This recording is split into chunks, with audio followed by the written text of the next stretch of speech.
안녕하세요. 저는 유방외과 안정신입니다.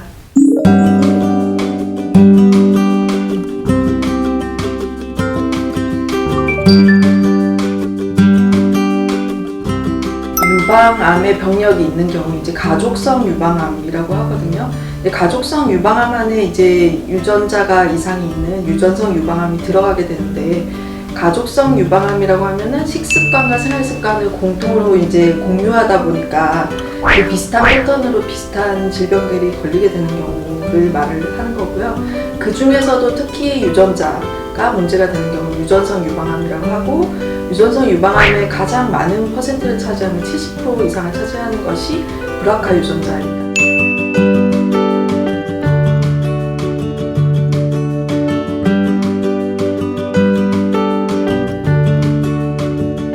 브라카 유전자의 그 대상이 되는 분들은 검사가 필요하겠습니다.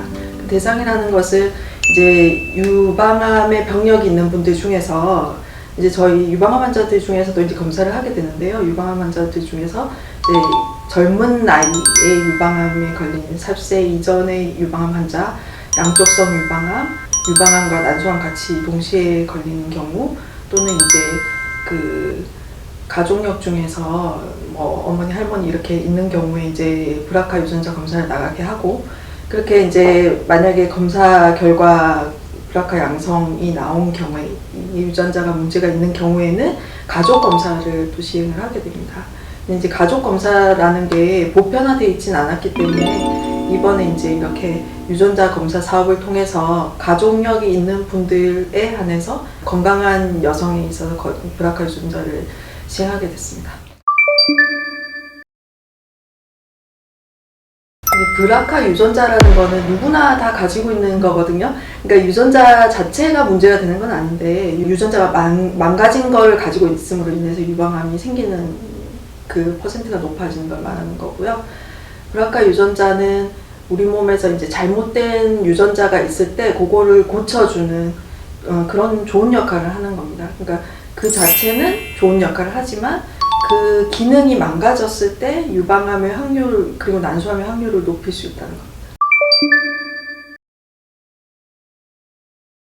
가족력은 이제 뭐 어머니, 할머니, 이모, 고모 이렇게 뭐 여러 그 가족 중에서 유방암의 병력이나 난소암의 병력이 있는 경우, 또는 이제 췌장암이라든지 아니면 대장암, 담낭암, 그다음 남자에 있어서 그 유방암도 있습니다. 그러니까 남자 유방암, 또는 이제 남자에게 있어서 전립선암, 이런 것들이 있는 경우, 또는 드물게 악성 흑색 정도 관련이 있을 수 있습니다.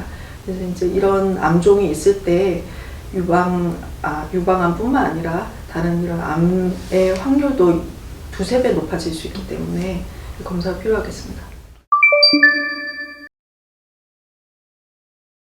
그 브라카 유전자가 망가졌을 때 이제 세 가지를 생각해 볼 수 있겠는데요. 첫 번째는 이제 추적 관찰을 잘 해야 됩니다. 유전자 문제가 있기 때문에 이런 경우에는 정상인 분들도 25세 이상부터 MRI 추적 관찰이 필요하겠고요. 근데 이제 추적 관찰만으로 이거를 뭐 해결할 수는 없잖아요. 그렇게 이제 그걸 해결하기 위해서는 약을 쓸 수도 있고 수술을 할 수도 있는데, 안젤리나 졸리 같은 경우에는 이제 수술을 한 케이스죠. 수술을 하게 되면은 유방암의 경우에는 90%를 예방할 수 있고, 난소암의 경우는 97%를 예방할 수 있습니다. 근데 이제 난소를 절제를 하게 되면은 난소암을 97% 예방할 뿐만 아니라 유방암을 50% 예방할 수 있습니다. 그러니까 이제 난소 절제술을 우선적으로 시행을 하고, 추후에 이제 유방 절제술을 하는 방법으로 이제 예방적 절제술을 고려해 볼 수 있겠죠. 그렇지만 이 수술이라는 거는 한 번 하고 나면 돌이킬 수가 없기 때문에, 이제 간혹 이제 수술하고 나서 또 후회하시는 분이 있을 수 있기 때문에 충분히 상의하고 또 이제 고민한 이후에 결정해야 될 문제고요. 그거를 이제 섣불리 결정할 문제는 아니라고 생각이 됩니다. 우리나라에서도 그렇게 하시는 경우들이 많이 있죠. 네네. 왜냐하면 이제 가계에 유방암, 난소암 환자들이 많고, 바로 직접 이제 목격을 하고 또 이제 간병도 하고 하면서 이제 힘드셨던 분들이 이제 그렇게 또 본인도 유전자 이상이 있다고 알게 됐을 때는 이제 적극적으로 좀 고려하시는 분들도 있습니다. 네.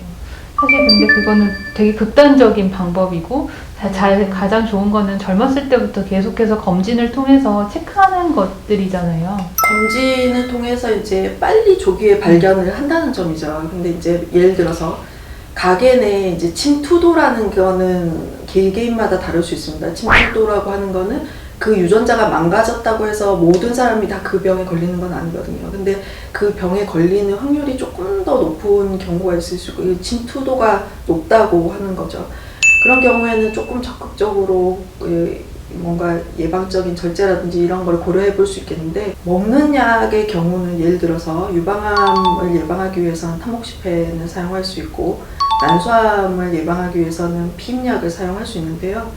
유방암 예방을 위해서 타목시펜을 사용했을 때 이제 자궁 내막이 두꺼워지거나 아니면 혈전증의 위험, 자궁 내막 암의 위험이 높아지기 때문에 그런 부작용도 고려를 해야 되고, 그다음에 이제 난소암을 예방하기 위해서 피임약을 사용을 했을 때는 오히려 또 유방암의 확률이 높아질 가능성이 있습니다. 그래서 이제 이런저런 부분을 다 고려를 했을 때 사실 가장 안전한 부분은 예방적 절제이긴 하지만 그게 이제 되돌이킬 수 없는 부분이기 때문에 수술이라는 것은, 그래서 이제 이 전문가와 충분한 상의가 필요하겠죠.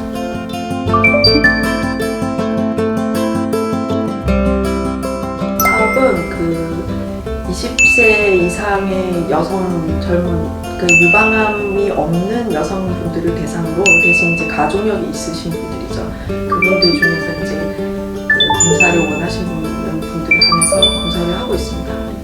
어떤 검사들을 진행하세요? 이거는 이제 피검사로 브라카 유전자 이상 여부를 보는 거죠. 그래서 그 검사만 하는 게 아니라 지금까지 추적 관찰을 안 하신 분들이 많이 계시더라고요. 그런 경우 유방 촬영이라든지 초음파를 같이 해서 상태를 확인해드리고, 그 다음에 이제 진찰을 해서 뭐 만져진 종괴가 있는지 그런 것들을 확인해드리고요. 그 다음에 이상이 있거나 이제 종괴가 있는 경우에는 또 추가적인 검사, 뭐 조직 검사 같은 것들도 시행을 하고 있고요. 저희가 하는 그 사업과 같이 이제 병행하고 있습니다.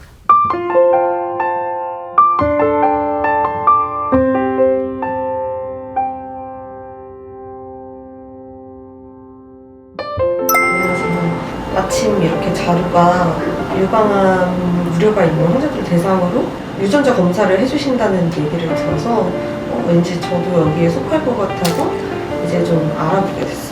저희 가족력이 저는 좀 다른 친구들에 비해 제가 좀 많은 편이더라고요.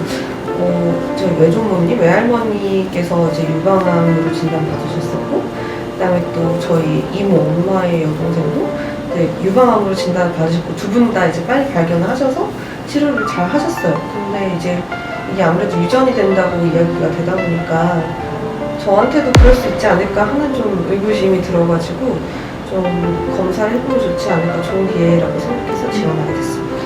사실 젊은 나이에 검사 받기 쉽지 않잖아요. 근데 좋은 계기가 있으셨던 거잖아요. 좀 나이가 30대에서도 좀 많이 늘어난다는 얘기를 들었고, 만약에 언젠가 이게 발생할 수 있다고 생각이 들면은 이러면 미리미리 예방하는 게 좋지 않을까, 좀 경각심이 필요하다고 생각해서 이제 검사를 좀 고려하게 됐어요.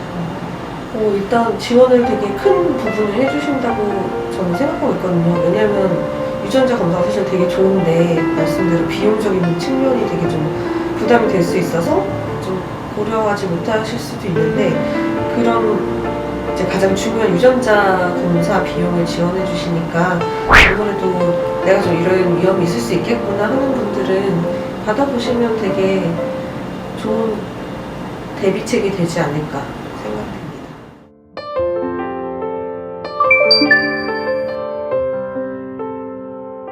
유전자의 이상, 브라카 유전자의 이상이 있으신 분들은 18세 이후에 본인이 이제 자가 검진, 본인이 이제 손가락 3개로 해가지고 이제 생리 끝나고 3일째 손가락 3개로 자가 검진 하시는 게 필요하시고, 그다음에 이제 25세 이후에는 그 전문가에 의한 신체 진찰이 필요하고, 더불어서 MRI로 추적 관찰하시는 것이 필요합니다. 왜냐하면 이제 일반 분들은 35세 이후에 뭐 필요하다면 유방 초음파를 하게 되겠는데, MRI를 하는 이유는 MRI가 조금 더 정밀하게 그런 종괴라든지 이상 여부를 확인을 할 수 있기 때문입니다.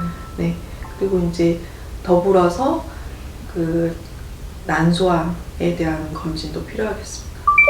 손가락 세 개 어떻게 하는 거예요? 손가락 3개로 이렇게 유두를 중심으로 유방을 이렇게 돌아가면서 이렇게 만져보는 거죠. 조금 얕게 만져보면 얕게 있는 혹들이 만져질 수 있고, 그 다음에 조금 더 깊이 만지면 깊이 있는 혹들이 만져질 수 있죠. 겨드랑이랑 이렇게 해가지고. 뭔가 몽우리가 있으면은 그게 그렇죠. 몽우리.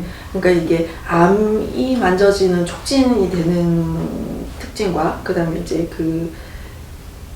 그냥 양성혹과는 조금 차이가 있거든요. 양성혹은 좀 부드럽고 말랑말랑하고 이게 만졌을 때 움직입니다. 근데 이제 암인 경우에는 그 자리에 딱 붙어 있고 이게 만졌을 때 딱딱해서 이게 잘 또 흔들리지도 않고요.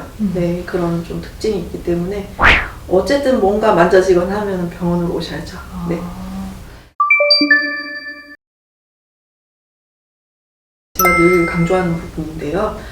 식습관 같은 경우에는 이제 신선한 야채, 과일, 뭐 채소, 뭐 곡물, 뭐 이런 것들이 좋겠고, 그 다음에 지방이 너무 많은 음식, 고칼로리 음식 이런 것들이 이제 유방암을 일으키는 원인 중에 하나라고 또 알려져 있거든요. 이제 먹는 음식뿐만 아니라 운동이 중요하거든요. 하루 1시간 땀나게 일주일에 5일 이상 해주면 제일 좋겠지만 안 하는 것보다는 어쨌든 간에 하는 게 더 낫다고 제가 말씀드리고 있고요. 그것과 더불어서 이제 몸에 좋은 것들을 드시는 게 중요하겠죠. 그리고 이제 요즘 워낙 인스턴트 이런 것들이 많은데 그 인스턴트들이 대부분 기름기가 많고 또 짠 음식들이 많아요. 그래서 이제 짜면 위에 안 좋고 이 기름기 많은 유방에 안 좋죠. 유방암뿐만 아니라 기름기 많은 거는 유방암, 그다음에 뭐 자궁, 간, 대장 뭐 이런 여러 가지 암에 좋지 않거든요. 그래서 이제 그런 먹는 거를 조금 신경 써주시고 운동을 열심히 해주시면 되겠습니다. 그리고 콩 음식이 유방암에 좋습니다. 콩 음식 어떤 것들? 콩 음식 청국장입니다. 청국장이 유방암을 예방할 뿐만 아니라 다른 암들도 예방하는 걸로 알려져 있습니다. 그래서 뭐 일주일에 한 번 이상 청국장 먹기 이런 거 좋습니다. 일단 막연한 두려움들이 좀 있으세요.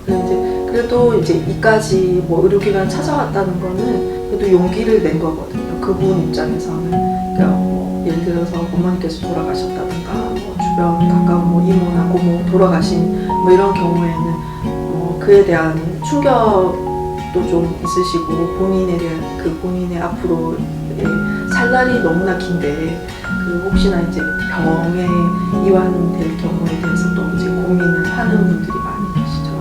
그런 경우는 조금 더 긍정적인 마음. 네, 왜냐하면 이제 스트레스를 받으면 안 되거든요. 모든 만병의 근원은 스트레스이기 때문에 아까 말씀드렸던 식습관, 뭐 운동뿐만 아니라 마음 편하게 즐겁게 지내시는